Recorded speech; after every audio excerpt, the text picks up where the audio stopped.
بزرگان محترم،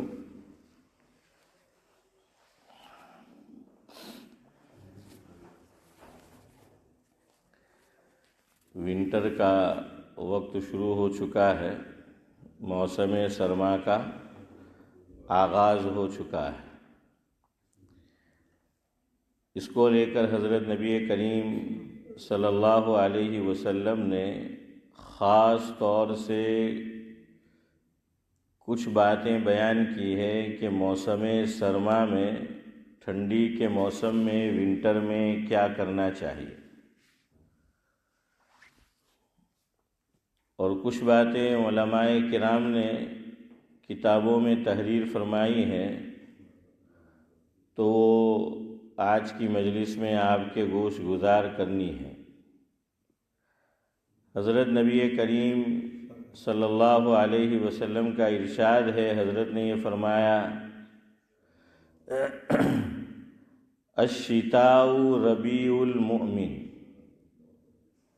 کہ ٹھنڈی کا جو موسم ہے، موسم سرما ہے، یہ مومن کے لیے موسم بہار ہے۔ موسم بہار، موسم بہار تو جانتے ہو آپ لوگ۔ تو ٹھنڈی کا جو موسم ہے، ونٹر کا جو وقت ہے، حضرت نے فرمایا کہ یہ موسم بہار ہے۔ کس طرح اور کیا کرنا چاہیے، دو باتیں حدیث میں آقا نے بیان فرمائی صلی اللہ علیہ وسلم۔ ایک چیز یہ بیان فرمائی، قصور نہارہ فصام، قصور نہارہ فصام، فرمایا کہ موسم سرما میں اور ٹھنڈی کے موسم میں دن کیا ہوتا ہے؟ چھوٹا۔ ارے بولو، چھوٹا ہوتا ہے نا؟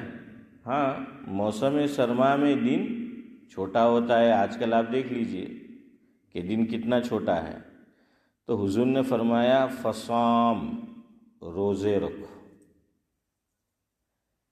روزے میں آدمی کو یا تو بھوک ستاتی ہے یا پانی کی پیاس تڑپاتی ہے۔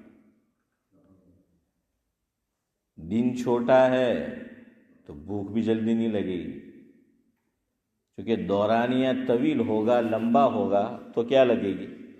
بھوک لگے گی کہ بھائی لمبا جو ہے وہ روزہ ہے۔ لیکن دن چھوٹا ہے تو بھوک نہیں لگتی جلدی، تو ابھی بھوک لگے گی نہیں کہ دن کیا ہو جائے گا؟ پورا ہو جائے گا، ختم ہو جائے گا۔ اور پیاس اس وقت زیادہ لگتی ہے جب ویدر کیا ہو اسماعیل بھائی؟ گرم ہو، ہاٹ ہو، سورج اپنی آب و تاب کے ساتھ نکلا ہوا ہو۔ اور سورج اپنی آب و تاب کے ساتھ کب نکلا ہوا ہوتا ہے؟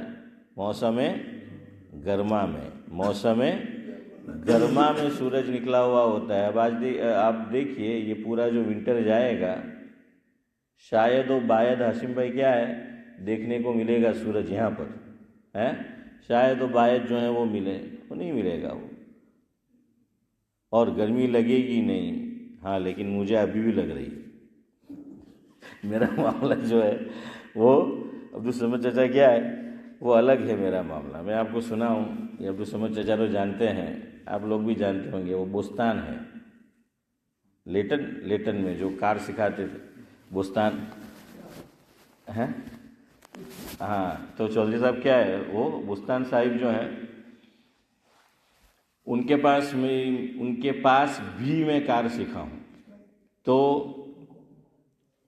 وہ ٹھنڈی کا بائی عرض کیا ہے زمانہ تھا ٹھنڈی کا، اور میں ان کی گاڑی میں، وہ مجھے گاڑی سکھا رہے ہیں، اور میرا پہلا لیسن اور ٹھنڈی اور پہلا لیسن۔ اب انہوں نے ہیٹر شروع کیا، چودھری صاحب ہیٹر انہوں نے شروع کیا، بھائی ٹھنڈی ہے، اب ہیٹر شروع کیا، اب مجھے تو پسینہ ہو رہا ہے۔ تو مجھے یوں تعجب سے کچھ دیر دیکھتے رہے کہ یہ عجیب مخلوق ہے۔ وہ سوچ رہے ہوں گے یہ عجیب مخلوق ہے کہ ٹھنڈی کا زمانہ ہے، اب صاحب اور کیا ہے، مجھے ٹپ ٹپ پسینہ جو ہے وہ بہہ رہا ہے. تو مجھے کہنے لگے کہ مفہوم ہے کہ امام صاحب یہ اچھا ہے، یہاں لوگوں کو پسینہ نکالنے کے لیے جم میں جانا پڑتا ہے، ورزش کرنی پڑتی ہے، کسرت کرنا پڑتا ہے، ایکسرسائز کرنی پڑتی ہے، تب جا کے پسینہ نکلتا ہے. اور تمہیں ٹھنڈی کے موسم میں بیٹھے بیٹھے پسینہ نکل رہا ہے. تو خیر بہرحال وہ کچھ لوگوں کی طبیعت ایسی ہوتی ہے کہ وہ حکماء کہتے ہیں کہ جو مادہ زیادہ ہوتا ہے تو پھر وہ چیز ہوتی ہے. خیر بہرحال تو پیاس زیادہ تر جب ہاٹ ویدر ہو، سورج پورے آب و تاب کے ساتھ نکلا ہو تو لگتا ہے. تو ٹھنڈی کے زمانے میں حضور نے اس لیے فرمایا کہ یہ کیا ہے، مومن کے لیے موسم بہار ہے، یعنی روحانی طور پر موسم بہار کہتے ہیں کہ ربیع کا موسم، کہ جس میں درخت پر واپس کیا آنا شروع ہو جاتے ہیں، پتے، اور زمین میں، گارڈن میں، پارک میں گھاس گرین ہو جاتی ہے. تو آدمی اس کو دیکھتا ہے تو آنکھوں کو قرار ملتا ہے، دل کو ٹھنڈک ملتی ہے، وہ موسم سہانا لگتا ہے، موسم اچھا لگتا ہے. وہ موسم ربیع بہار کہا جاتا ہے. یہاں حضور جو فرما رہے ہیں وہ ظاہری آنکھوں کے قرار کے اعتبار سے نہیں فرما رہے. فرمایا کہ انسان دو چیزوں کے مجموعے کا نام ہے، ایک ہے جسم اور دوسری ہے روح. اور اصل چیز ہی روح ہے. دیکھیے، اللہ نہ کرے کسی کی باڈی کا، کسی کے جسم کا، کسی کے بدن کا بعرض کوئی حصہ، ایک حصہ یا ایک سے زائد کیا ہو جائے، تلف ہو جائے، بیکار ہو جائے، ڈیمیج ہو جائے، لیکن روح باقی ہے، وہ زندہ رہے گا نا. وہ آنکھ چلی گئی اللہ نہ کرے کسی کی، پھر بھی زندہ رہتے نا رہنے والے، کیونکہ روح موجود ہے. لولا ہو گیا، روح موجود ہے. لنگڑا ہو گیا، روح موجود ہے. تو زندگی چل رہی ہے، سانسیں آ رہی ہے، جا رہی ہے. اور سارا جسم کیا ہے، صحیح سالم ہے، تندرست ہے. صرف کیا نکل گئے اندر سے، روح نکل گئی. اندر سے کیا نکل گئی، روح نکل گئی. اب اس کا نام بدل گیا. ابھی ہم لوگ یہاں بیٹھے ہیں، کوئی پوچھے گا تو یہ آدمی ہے، اگر نام جانتا ہو تو کہیں گے اسماعیل بھائی ہے، حشیم بھائی نہیں تو کہ بھائی آدمی ہے. جیسے ہی روح نکلی آپ پوچھو یہ کیا ہے تو کہیں گے لاش. نام بدل گیا. روح نکلنے کے ساتھ ہی بدل گیا، اس کا نام ہو گیا لاش. یہ اصل میں عربی لفظ ہے، وہ پھر ہم بگڑ کر گجراتی میں بھی ہم استعمال کرتے ہیں، گجراتی والے بھی، اردو والے بھی. یہ اصل میں ہے لا شیء. کیا ہے، لا شیء. الگ الگ ہے، لا الگ ہے، شیء الگ ہے. لا کا معنی نہیں، شیء یعنی چیز. شیء کس کو کہتے ہیں، چیز کو کہتے ہیں. یعنی اس کا مطلب یہ کہ روح نکل گئی، اب یہ کوئی چیز نہیں ہے، اب یہ کوئی چیز نہیں ہے. روح نکل گئی. تو انسان میں اصل روح ہے. انسان میں اصل کیا ہے، روح ہے. لیکن بدقسمتی سے میں اور آپ اور دنیا کی اکثریت روح کی اتنی فکر نہیں کرتے، سنوارنے کی ہے، اس کو سجانے کی، اس کو بنانے کی، جتنی ظاہر کو وہ کیا جاتا ہے. تو اصل چیز تو روح ہے. روح نکل گئی. اب گھر والے، سگا بیٹا باپ کو رکھنا نہیں چاہتا، سگی بیٹی ماں کو رکھنا نہیں چاہتی، بھائی کو رکھنا نہیں چاہتا، شوہر بیوی کو رکھنا نہیں چاہتا، بیوی شوہر کو رکھنا نہیں چاہتی. کیوں؟ ارے بھائی جو چیز تھی، جو چیز اصل تھی، وہ تو کیا ہو گئی، روح، وہ چلی گئی. یہاں ایک بات یاد رکھو، سنو. ہمارے یہاں مشہور ہے، انڈیا میں، پاکستان، بنگلہ دیش، سب ایک چیز ہے، ویسے میں کبھی سوچتا ہوں اسماعیل بھائی کہ یو کے میں آ کر سب کہاں چلے گئے؟ انڈیا میں کہتے تھے کہ انڈیا میں لوگوں نے بھوت بو دیکھا تھا، بھوت نے گھر میں آتما بھی وہ آتی ہوں آتی آتما یہ کہ ہم کوئی نے بھوت نہیں دیکھا ہے، یو کے میں کوئی بھوت نہیں آتا، کوئی ہے یو کے میں کوئی آتما نہیں آتی. تو ہمارے یہاں انڈیا میں تو مشہور تھا کہ گھر میں کیا آتی ہے؟ آتما آتی ہے، روح آتی ہے. کیا آتی ہے؟ روح، آتما گھر کے اندر آتی ہے. یوں مشہور تھا بعض لوگوں میں. اور بعض خاص خاص دن کہ جس دن مرا ہے تو کہیں گے اس دن کیا آئے گی؟ روح، آتما جو ہے وہ آئے گی. یہاں مسئلہ سنو اسلامی اعتبار سے. روح جب نکلتی ہے اگر وہ نیک ہے تو روح کہاں چلی جاتی ہے؟ دو آسمان میں تو ہے لیکن اس کا نام ہے دونوں کا. قرآن نے دونوں کو ذکر کیا. علیین کہاں پر؟ علیین 30ویں پارے میں ہے نا بھائی صاحب، سورہ مطففین میں شاید. ان الابرار لفی علیین، ہاں علیین، تو علیین میں چلی جائے. اور اگر برا ہے تو سجین، کس میں؟ سجین، ہاں تو سجین میں چلی جاتی. تو علماء نے لکھا کہ اگر وہ علیین میں چلی ہے، روح کہاں گئی ہے؟ علیین میں گئی ہے، اوپر ہے جہاں نیک لوگوں کی روح ہے، مقام ہے، مرکز ہے، اسٹور روم ہے. تو وہ روح کوئی باولی ہے کہ اتنی اچھی جگہ سے دنیا میں آئے گی؟ سمجھ آ رہا ہے؟ علماء نے لکھا وہ باولی ہے کہ اتنی اچھی جگہ سے. ہاں ابھی کوئی برطانیہ چھوڑ کر ابھی سمجھے چاہے انڈیا چلا جائے رہنے کے لیے ہمیشہ کے لیے، تو لوگوں کو کیا ہے اسکول ڈھیلو ٹھے گیلو છે કે લોકો ઇંગ્લેન્ડ જવા હારું મરે તડપે લાખો રૂપિયા આપવા માંગે પણ જવાતું નહીં. ને આ એમ કે ત્યાં ગયેલો મૂકેલો પાછો હું આવ્યો અહીંયા આવ્યો હે ને બોલતે ને کہ بھائی یہ بیوقوف آدمی ہے بھائی ہرش بیوقوف ہے کہ یہ تو یو کے تو جو گیا نا وہ واپس نہیں آتا، ایلیگل بھی رہتا ہے، لوگ یوں کہتے ہیں. تو اسی طرح جب وہ علیین میں روح چلی گئی بھائی کائے کو آئے گی؟ یہاں ایک بات اور سمجھو، اور بات یاد رکھنا اسماعیل بھائی کہاں ہم نے چھوڑی ہے تاکہ میں بتا سکوں. دوسرا مسئلہ سنو، اہم مسئلہ ہے یہ. ویسے اس ملک میں ہمیں بعض مرتبہ مجبور ہو جاتے ہیں، ہم چاہ کر بھی ہاشم بھائی کچھ کر نہیں پاتے.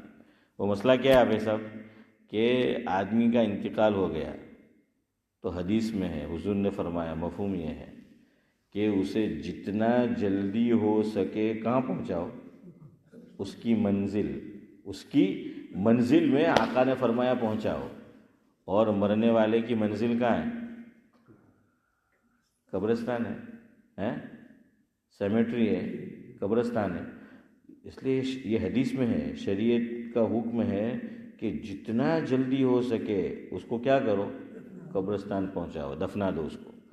فقہا نے یہاں تک لکھا کہ اگر کسی کا جنازہ جمعہ کے دن، چاہے انتقال جمعرات کو ہوا ہے یا جمعہ کی صبح صبح ہوا ہے، اگر ساری کارروائی مکمل ہو جاتی ہے، پوری ہو جاتی ہے، جمعہ کا دن ہے، اور ظاہری بات ہے کہ جمعہ میں مجمع عام نمازوں کے مقابلے میں زیادہ ہوتا ہے، اب نماز جنازہ رکھی جائے گی نماز جمعہ کے بعد. ٹھیک ہے سارے لوگ نہیں پڑھیں گے لیکن پھر بھی عام نمازوں کے مقابلے میں جنازے میں لوگ زیادہ ہوں گے اگر اس کی نماز جنازہ کب پڑھی جائے، ادا کی جائے چودھری صاحب کہ جمعہ کے بعد. پھر بھی فقہا نے لکھا کہ نہیں، اگر جنازہ جمعہ کے دن جمعہ سے پہلے ریڈی ہو جاتا ہے تو اسے دفن جمعہ سے پہلے کر دو. یہ شریعت کا حکم ہے لیکن کرتا کوئی نہیں ہے الا ماشاء اللہ. دیندار گھرانے میں اور دینداروں میں بھی یہ مسئلے پہ جیسا عمل ہونا چاہیے نہیں ہے. کیوں؟ وہ میں آپ کو سمجھانا چاہتا ہوں. آقا نے فرمایا مفہوم یہ ہے کہ اگر وہ نیک ہے، مرنے والا مرد ہے یا عورت ہے، اگر وہ نیک ہے تو وہ خود چاہتا ہے کہ اب میں تمہارے درمیان انسانوں لوگوں میں کیوں رہوں یہاں. نعمتیں تو ہمارا ایمان ہے برزخ سے کیا ہو جاتی ہے نعمتیں. ہم کہتے ہیں نا کہ جنت کی کھڑکی کھول دی جاتی ہے. کیا کھول دی جاتی ہے عرش؟ جنت کی کھڑکی جو ہے وہ کھول دی جاتی ہے. اور کھڑکی سے کیا آتی ہے؟ ہم موٹر وے پہ جاتے ہیں اور گرمی لگ رہی ہے تو کیا کہتے ہیں کہ ونڈو کھولو.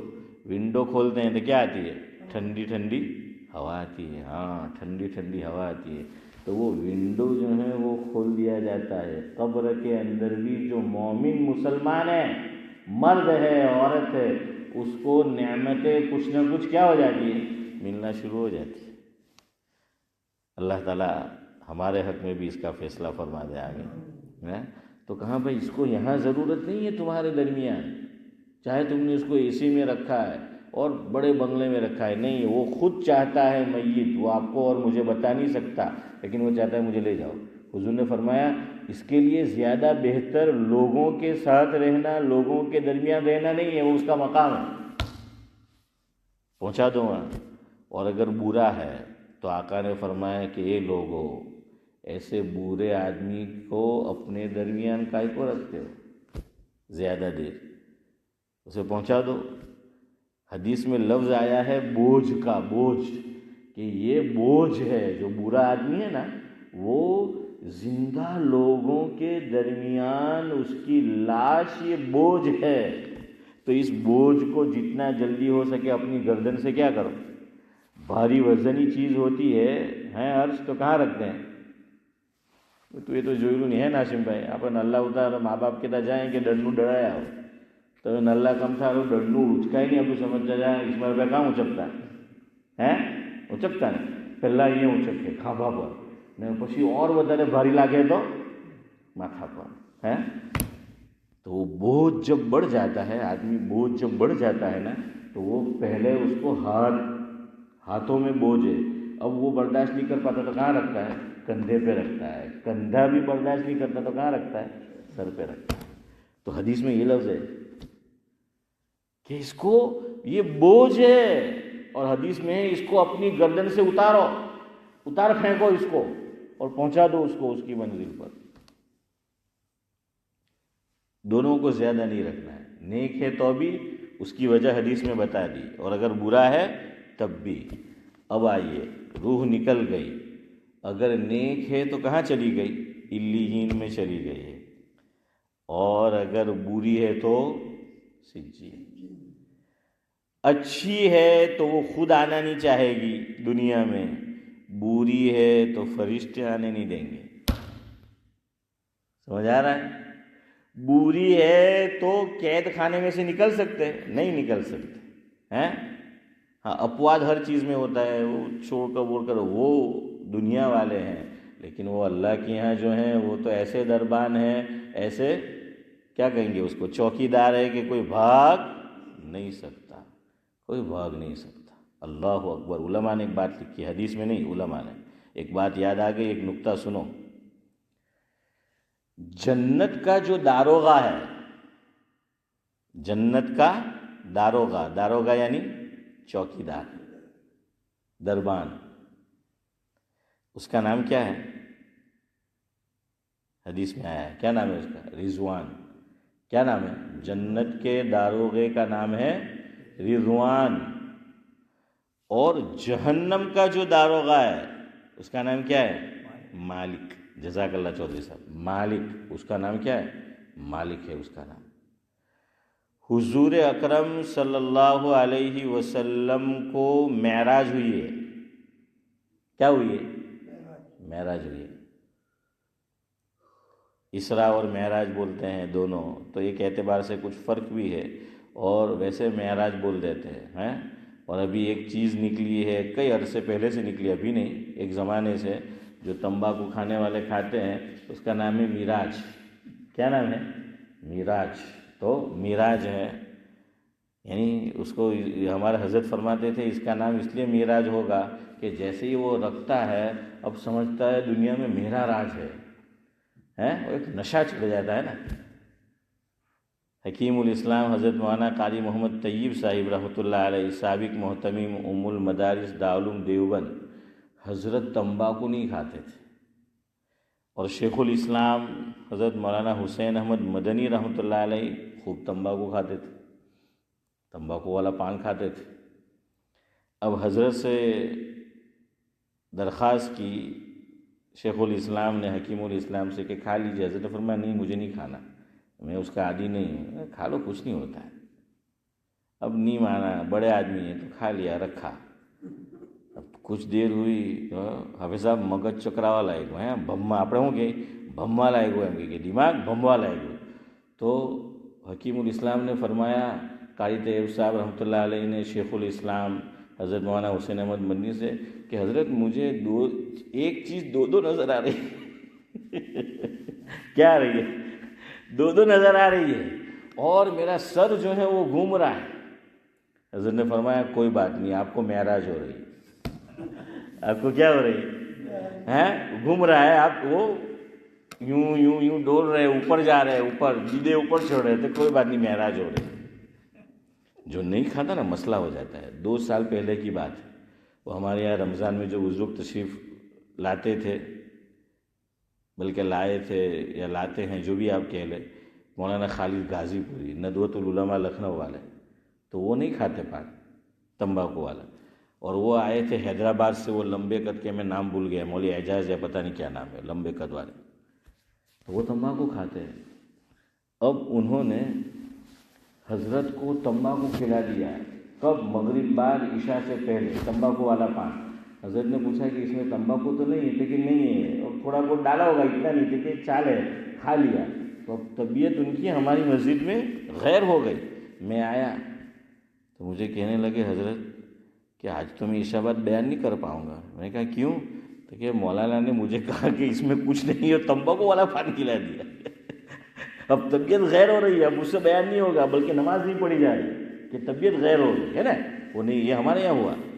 خیر، تو میں آپ کو کیا بتا رہا تھا کہ علیین اور نہیں مالک، حضور اکرم صلی اللہ علیہ وسلم کو جو سفر ہوا ہے تو مالک کے ساتھ بھی ملاقات ہوئی۔ حضور نے جنت کی سیر بھی کی اور جہنم کی سیر بھی کی۔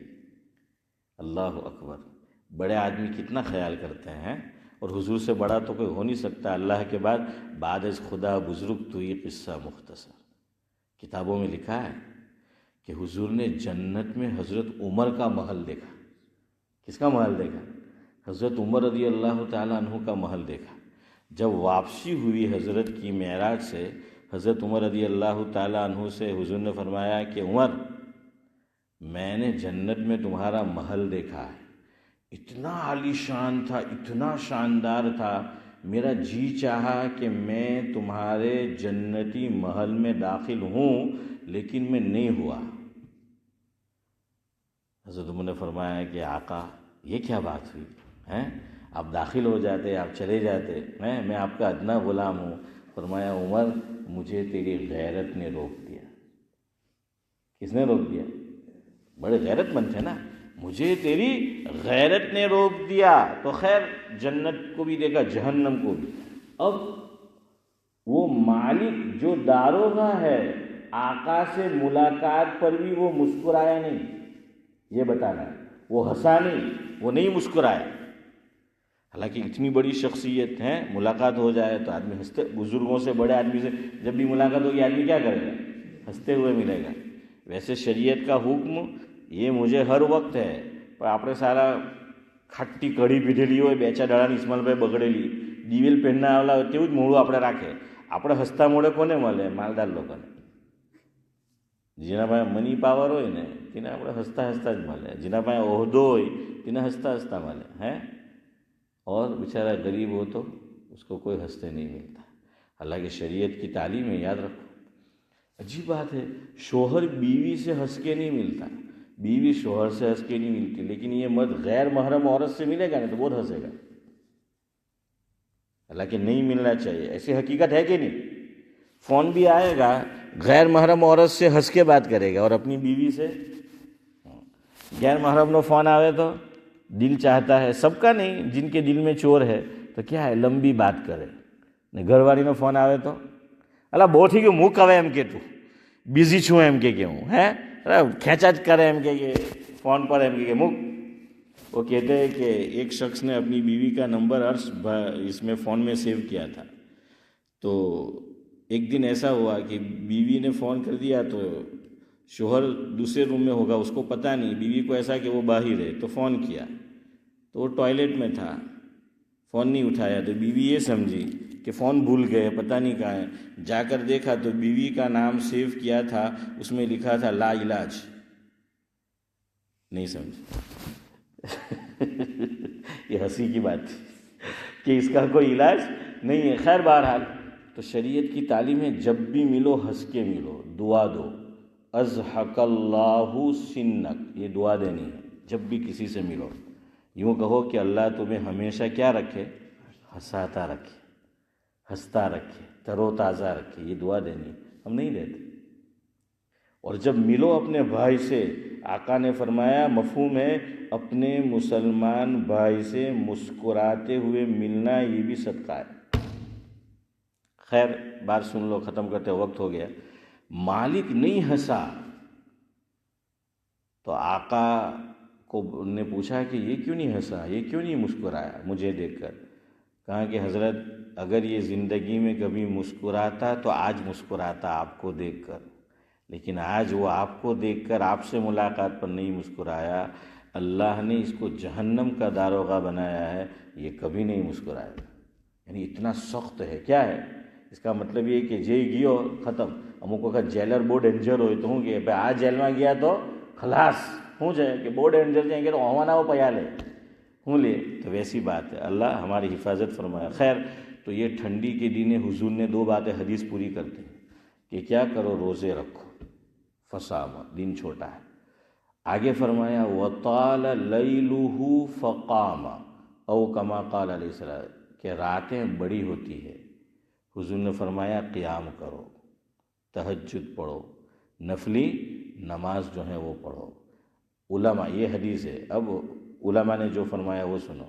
علماء نے لکھا جو روزے قضا ہوئے ہیں، بڑے دنوں میں بیماری کی وجہ سے نہیں رکھ سکے یا کوئی کیا ہے معذوری مجبوری، تو بھائی چھوٹے دن میں قضا کرو. تو میری مائیں بہنیں بھی گھروں پہ سن رہی ہے، اگر ان کو وہ کیا آ جاتا ہے، حیض آ جاتا ہے، تو نمازیں تو معاف ہے، روزے معاف نہیں ہیں. تو اس لیے جن کے روزے چھوٹے ہیں، دن چھوٹے شروع ہو گئے ہیں، کیا کریں، روزے قضا کریں. اور جن کی نمازیں چھوٹی ہوئی ہے وہ کیا کر لیں، رات بڑی ہے تو کچھ نہ کچھ نمازیں قضا کر لیا کرے. اور جو بڑے بوڑھے ہیں اور جو چیر پہ نماز پڑھتے ہیں ان سے میں گزارش کروں گا، بہت آسان ہے بھائی، چیر پہ نماز پڑھنا کیا مشکل ہے. تو اگر نماز قضا ہے تو عورتیں بھی گھروں پہ کیا کریں، چیر پہ بیٹھ کر نمازیں جو ہیں وہ معذوری کی وجہ سے، یعنی اچھی ہے تو قضا چیر پہ نہیں کر سکتی، یاد رکھنا، غلط مسئلہ مت سمجھنا. وہ آلریڈی معذوری کی وجہ سے کیا ہے، چیر پہ ہی پڑھ رہی ہے، ان کی بات کر رہا ہوں. تو ان کے لیے تو آسان ہے نا کہ بیٹھے بیٹھے کیا کر لو، قضا جو ہے وہ کر لو. اچھا جو نماز چیر پہ پڑھتے ہیں، 1-2 باتیں یاد رکھو، لوگ غلطی کرتے ہیں. اللہ اکبر جھکنا نہیں ہے جب کہیں گے تو. کھڑے ہو کر بھی نماز پڑھیں گے نا تو اس وقت بعض لوگ کیا حافظ صاحب یوں سر جھکا دیتے ہیں. کتابوں میں لکھا ہے کہ نہیں، امام صاحب تکبیر کہیں گے تو مقتدی بھی اور امام بھی یا ہم بھی نماز پڑھیں گے، ہمارا رخ گردن جھکی ہوئی نہیں ہوگی. کہاں ہوگا، قبلے کی طرف.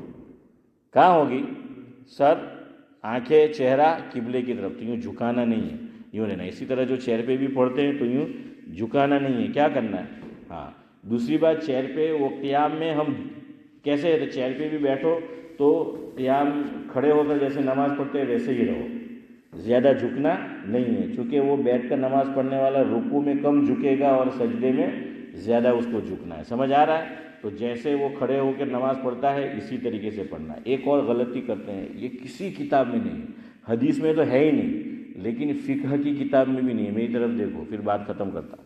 بعض لوگ چہرے پہ نماز پڑھتے ہیں نا تو جب رکوع میں جائیں گے تو یہاں ہاتھ رکھیں گے، سجدے میں جائیں گے تو یوں کریں گے، یوں معلق کر دیتے ہیں. یہ کہیں نہیں لکھا. سجدہ اور رکوع ایک ہی طرح کرنا ہے.